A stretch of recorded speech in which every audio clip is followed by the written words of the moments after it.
Everyone, good morning, welcome back to my new blog. তো সকাল সকাল মোটামুটি ঘুম থেকে উঠেছি আজকে 7:30, এখন বাজে 10:30। তো এতক্ষণ আমি এডিট করলাম, এডিট করে ভিডিওটা ছাড়লাম। এবার আমি স্নান টান করবো, খাওয়া দাওয়া করবো নাকি দেখি, আগে খাওয়া দাওয়া করবো তারপর স্নান করবো। যাই হোক, আজকে সকালবেলাটা দোকানে যাব না ভেবেছি।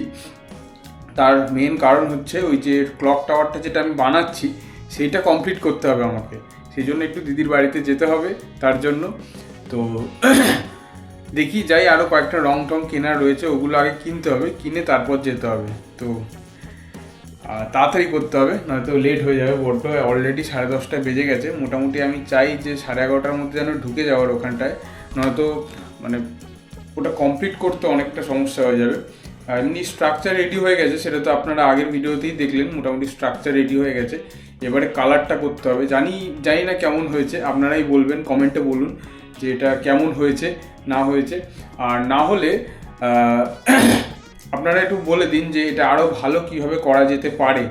যদি আপনারা সেটা আমাকে বলেন তাহলে খুব সুবিধা হয় আর কি। তো যাই হোক, আমি রেডি হয়ে বেরোই।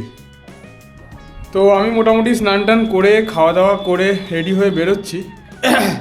আজকে খাওয়া দাওয়া করেছি হচ্ছে সিদ্ধ ভাত, একদম আলু সিদ্ধ আর ভাত। কালকে যেহেতু একাদশী ছিল, তো সেই জন্য রাতে তেমন কিছু তো খাওয়া হয়নি। আজকে সকালে পারণ করা হয়েছে, পারণে যেটা হয়েছিল ওই সিদ্ধ ভাত খেয়ে নিয়েছি। মানে পারণ ঠারণ তো আমি কিছু করি না, ব্যাপারটা হচ্ছে ওরা রান্না করেছিল, মা বাবা ওই খেয়েছে, আমি ওই খেয়ে নিয়েছি, এরকম ব্যাপার আর কি। তো আমি যখন পুরুলিয়াতে ছিলাম তখন তো একটা জিনিস অর্ডার এসেছিলো, আমি আপনাদের বলেইছিলাম। এটা হচ্ছে এই জিনিসটা, এই কভারটা ভেবেছিলাম ভালো, কিন্তু কভারটা অত্যন্ত পাতলা। যাই হোক, আমি তখন এসেছিলাম, তখন আর রিটার্ন দেওয়া হয়নি। তবে ঠিক আছে, চলে যাচ্ছে, খারাপ না, মোটামুটি ঢেকে যাচ্ছে। নিচে একটু অনেকটাই ফাঁকা রয়েছে। তো যাই হোক, আমি বেরোই এখন। আর আরও কয়েকটা জিনিস কেনার আছে, যেমন হচ্ছে ওটা রং করার জন্য ভাবছি যে তুলি দিয়ে রং করব না, স্প্রে মারবো ডাইরেক্ট, তাহলে খুব তাড়াতাড়ি হয়ে যাবে রংটা। তো ওটাই করব, ওই জিনিসগুলো আর কি কিনতে হবে সাথে। আর দেখি কতক্ষণে কাজটা শেষ হয়, তারপর আবার স্কুলে আসতে হবে। স্কুলের দেওয়ালে কিছু আঁকার আছে, তো সেইগুলো করতে হবে। তারপরে আবার যাই হোক, অনেক কাজ আছে আজকে, এক এক করে সব দেখাচ্ছি আর কি। এটাকে প্রথমে আগে পুরোপুরি সাদা রং করতে হবে, তার উপরে কালার করতে হবে, এই হচ্ছে ব্যাপার। বাড়ি থেকে বেরিয়ে প্রথমে আমি স্প্রেটা কিনতে গেছিলাম, কিন্তু স্প্রেটা তো ওরকমভাবে পাওয়া যায় না। স্প্রেটার একটা মেশিন আছে, তারপর ওপরে একটা ছোট্ট মেশিন রয়েছে, ওটা অনেকটা দাম, সেই জন্য স্প্রে কিনিনি, ডাইরেক্ট রং কিনে নিয়েছি আর কয়েকটা তুলি কিনে নিয়েছি। তো সেটা দিয়েই এখন কাজ করছি আপাতত। স্প্রেটা হলে একদিকে খুব ভালো হতো, খুব তাড়াতাড়ি কাজটা হয়ে যেত, কিন্তু কিছু করার নেই। সেই জন্যই আপাতত ওই রং আর তুলি দিয়েই কাজটা চালিয়ে দিচ্ছি। একটু সময় লাগছে, কি আর করা যাবে। কাজটা করতে মোটামুটি অনেকটাই খাটনি হচ্ছে আর কি। ভেবেছিলাম খুব তাড়াতাড়ি হয়ে যাবে, বেশিক্ষণ লাগবে না কাজটা করতে, কিন্তু এতটা সময় লাগবে সেটা আমি বুঝে উঠতে পারিনি। রংটা করার পর এটাকে আপাতত দেখতে এরকম লাগছে, মোটামুটি ভালোই লাগছে, খারাপ না। তবে ব্যাপারটা অনেকটা ধ্বংসাবশেষের মতন লাগছে, মনে হচ্ছে ভেঙে চুরে গেছে, এরকম লাগছে ব্যাপারটা। যাই হোক, শেষ করি, কেমন লাগে তারপর দেখা যাবে। তো কাজ তো করছিলাম, করতে করতে আমার জন্য চলে এসেছিলো পাস্তা, সেটাই এখন খাচ্ছি। পাস্তাটা বেশ ভালো হয়েছিল খেতে, মাম বানিয়েছিল সকালবেলা, তো সেটাই এখন খাচ্ছি আপাতত। এটাই খেয়ে এখন যেতে হবে প্রথমে স্কুলে। স্কুল থেকে আরও বেশ কিছু কাজ আছে, আগে খেয়ে নিই, খেয়ে দিয়ে স্কুলে যাব। চলে এসেছি আপাতত আমি স্কুলে। এই স্কুলে আর কি ওয়াল পেন্টিংয়ের কিছু কাজ রয়েছে, সেটাই আপাতত করতে এসেছি। অনেক দিন তো করি না কাজ, জানি না কি হবে না হবে। আমার কাজটা ছিল হচ্ছে ঋত্বিক ঘটকের ছবি আঁকা। তো এই হচ্ছে আমাদের স্কুল, কোদালিয়া প্রসন্নবঙ্গ হাই স্কুল। তো এখানেই আপাতত কাজ করছি এখন। এর আগেও অনেক ছোট ছোট কাজবাজ করেছিলাম, কিন্তু যেহেতু মোটামুটি ভালোই করতাম, সেই জন্য আবার স্কুল থেকে আমাকে ফোন করে বললো যে একটু কাজটা করবি, আয়। আমি বললাম মোটামুটি সময় আছে, তো যাই করে আসি। তো এই হচ্ছে কাজ আপাতত করছি ঋত্বিক ঘটকের। আমি একটা গ্রিড করে নিয়েছি, গ্রিড করে তার উপরে কাজটা করছি। যেহেতু দেওয়ালের মধ্যে অতটা তো ঘন ঘন গ্রিড আমি টানতে পারিনি, মোটামুটি গ্রিড টেনেছি। এখন এই যে কাজটা চলছে, কেমন হচ্ছে জাস্ট আমাকে দেখে বলুন।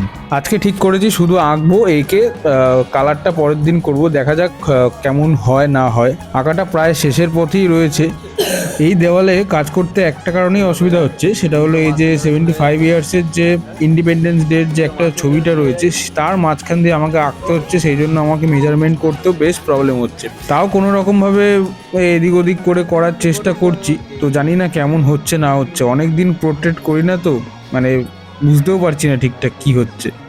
আমার তো ছিল ওই ঋত্বিক ঘটক, আর আরও দুজন কাজ করছিল, একজনের ছিল সুকান্ত ভট্টাচার্য আর একজনের সলিল চৌধুরী। এই দুটো কাজ আপাতত চলছে। এরা আগে থেকেই কাজটা শুরু করে দিয়েছিল, সেই জন্য এদের আঁকাও হয়ে গেছে, রংটা এখন করছে। বেশ সুন্দর হচ্ছে কাজগুলো। স্কুল থেকে আমি চলে গেছিলাম আমাদের ওই ইন্টেরিয়ারের কাজ যে হচ্ছে আমাদের দোকানে, তার জন্য আঁকাতে দিয়েছিলাম। তো সেখানেই গেছিলাম ওটা কেমন করছে না করছে সেটা দেখতে। ওখান থেকে চলে এসেছি আবার এইখানে এই কাজটা করতে। স্কুলে তাড়াতাড়ি জমা নেবে বলেছে, সেই জন্য এটা তাড়াতাড়ি করাটা খুব জরুরি। আমার একার দ্বারা তাড়াতাড়ি করা একদমই সম্ভব হচ্ছিল না, সেই জন্য মামকে বললাম একটুখানি হেল্প করে দিতে। তো ও করে দিচ্ছে, বেশ ভালোই করছে, আমার তো বেশ ভালোই লাগছে। আরও একটা সুবিধা হচ্ছে তাড়াতাড়িও হয়ে যাচ্ছে কাজটা।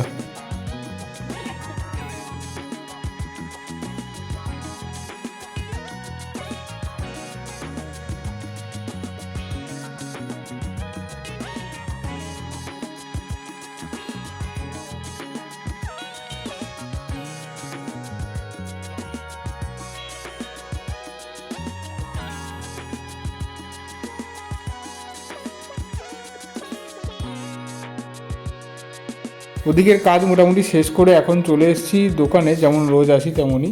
আর এদিকে সোনার দাম তো রকেটের মতন বেড়েই চলেছে। আজকে সোনার দাম 1,35,800 টাকা প্রায়।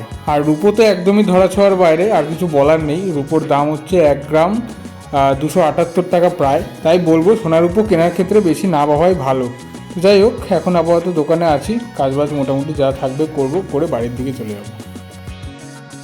তো আমি এখন দোকান থেকে এলাম, এখন দোকান থেকে আসিনি, এখন বাজে হচ্ছে রাত 2টো। তো আমি দোকান থেকে এসেছি হচ্ছে ওই 10টা নাগাদ। তারপর খাওয়া দাওয়া করলাম, খাওয়া দাওয়া করে এডিট করছিলাম এতক্ষণ। তো মোটামুটি এডিট হয়েছে। আর সবচেয়ে বড় কথা সেটা এডিটটা কমপ্লিট করতে পারিনি। তার কারণ হলো চার্জ শেষ হয়ে গেছে। তো এডিট এখনও কমপ্লিট হয়নি, এডিটটা কালকে সকালবেলা আবার করব। তো কালকে সকালেও অনেক কাজ আছে, তো এখন ঘুমাই, আজকে বড্ড ঘুম পাচ্ছে। তো যেটা দেখানো হয়নি সারাদিনে সেটা হচ্ছে আমার চুল কাটাটা। সকালবেলা দেখিয়েছিলাম চুল কেটেছি, কিন্তু মানে চুল কাটতে গিয়েছি, কিন্তু কেমন কাটা হয়েছে সেটা আর দেখাইনি। এই হচ্ছে এখন আমার এইভাবে চুলটা কেটেছি, তো কেমন লাগছে সেটা কমেন্টে জানান। তো এই হচ্ছে ব্যাপার। আর আমার ভিডিওটা ভালো লেগে থাকলে অবশ্যই আমার চ্যানেলটি সাবস্ক্রাইব করে দেবেন এবং বেল আইকনটা প্রেস করে দেবেন, যাতে আমার ভিডিওগুলো সবার প্রথমে আপনাদের কাছে চলে যায়। তো টাটা, আজকের মতন এই পর্যন্তই। Good night, by.